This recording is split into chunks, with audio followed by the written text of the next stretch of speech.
Okay, today's lesson is about working smarter, not harder. And it's about you can pull together news stories pretty quickly through emails that you see, or through Bare Essentials, or through the Daily Brief. So let me share my screen. And I'm actually going to start with this. Yes, bring these both up. Okay. So early in the semester in the fall, I received an email, and it's right here. It says, "Dear colleagues, all members of the campus community are welcome to attend." And it says the Department of Modern Language Studies has partnered with the Volkshochschule Reutlingen in German, I don't know what that is, to offer a weekly virtual Stamish, which is a conversation table series. The main aims are to offer authentic opportunities for practicing language skills in German and English, et cetera, et cetera. I don't think I need to read the whole thing to you. But this came across my desk, and if I expand it for a moment, I see right off the bat, like if I'm going to convert this to a news story, it says, "Dear colleagues." That's not going to fly. So that needs to go away. The part about all members of the campus community are welcome to attend, I like that, but typically something like that goes at the end. So I can quickly move that to the end. I've got then the Department of Modern Language Studies has partnered with to offer a weekly virtual. Oh my goodness. So the person that has written this has done a pretty good job of putting it in newspaper style already. And that person has no problem with me just taking the language and converting it into a story. The reason they're doing this is to put this out as a press release so that it is covered. And I don't need to sit there and go, how can I rewrite this in my own language? That's not what, no, that's not how journalism works. And it's not plagiarism when somebody hands you and says, use whatever you want. You go, okay, I'm going to use that language. I know they, like in high school, they beat it into your heads, right? Don't plagiarize. I get it. Here they do as well. But this is a kind of different thing. The main aims are to offer authentic opportunities for practicing language skills in German and English, as well as to broaden cultural horizons. So maybe I'll quote some of that, is what I'm thinking. The English language Stamish will take place Tuesdays at 11 a.m. Eastern Standard Time. Now, this is not Associated Press style. If you're following that at all, it would go like this. So that's a pretty easy change. Tuesdays, 11 a.m. Eastern Standard Time. Sure. And you need to, why is Eastern Standard Time so important to include? Well, this is an international event that's happening and based in, with Germany. So we've got to know what that means. Sessions begin the week of September 13th and conclude the week of December 8th. Now there's this please view poster here. So I'm going to weed that out because I don't have that right away. And then there is a link here. I wonder if I can make that active.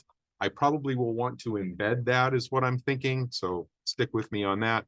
Please also let me know who is me. That's not going to work.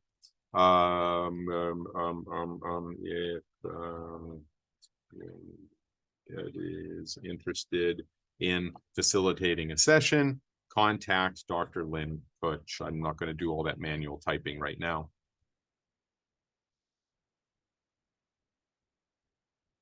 Something like that. And the office hours here don't matter. And then all members of the campus community are welcome to attend. So how long did that take? Minutes. So this is where I would like to see our writers and our editors get. Now, the one on the left is still a little bit of a mess. So let's see what I did on the right. Here.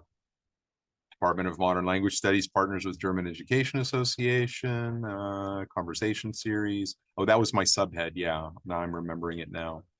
By Michael Downing. According to Dr. Lynn Kutch. So this is an important piece. Attribution within the story. That's the person who sent the email. And then I just can go into that email and take a quote because I want to bring the author's voice into the piece to offer authentic opportunities for practicing these skills. You'll notice the period goes inside the quotes in the United States.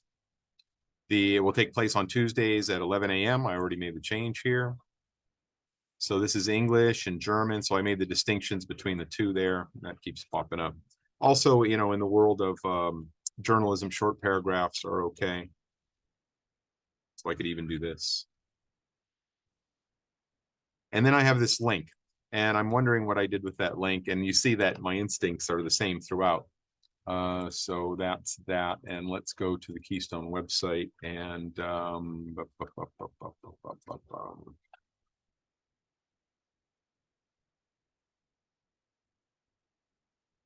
Department of Modern Language Studies partners with German Education Association. MLS plans to offer a weekly virtual conversation table series. You're noticing that in headlines and subheads, and this is just a weird thing about journalism, quotes are in single quotes, not in double quotes. In the story, they're double quotes. So copy editors need to be dialed into that. And then here we go. KU Department of Modern Language is partnering with and here's, I located it online. It's an easy value add. I just found it and added the link. It should open in a new tab. Oh, I don't know that it does. Oops. So that should open in a new tab. All right. You know the little button down there, right? To get it to do that. Yes. And according to Lynn Kutch and the 11 a.m. and all that stuff is there. And this I probably should have embedded, but it's fine. And then Kate got involved and created the art for it. And that's how it all comes together from email to finished product. Not a problem at all. So that's part one. This part should be like less nitty-gritty involved. But there's Bare Essentials. You all get the Bare Essentials on a regular basis. And then do you get the daily brief as well? Or is that faculty and staff, I think, might get that? Well, you get the Bare Essentials. So here's January 18th, 2023. And I have not looked at this yet. So there is a bookstore account looking for an on-campus job. Okay. So if I'm looking at this as an editor or a writer, I can just do a weekly roundup and say weekly roundup for, and then put the dates in there and then start digging a little bit. So what's this bookstore account thing? Temporary bookstore account. And then just pull stuff. Students receiving financial aid in excess of their institutional charges may request the bookstore account be established at the KU campus store. Here's the contact information. And you can move on to the next thing. On-campus jobs are available here.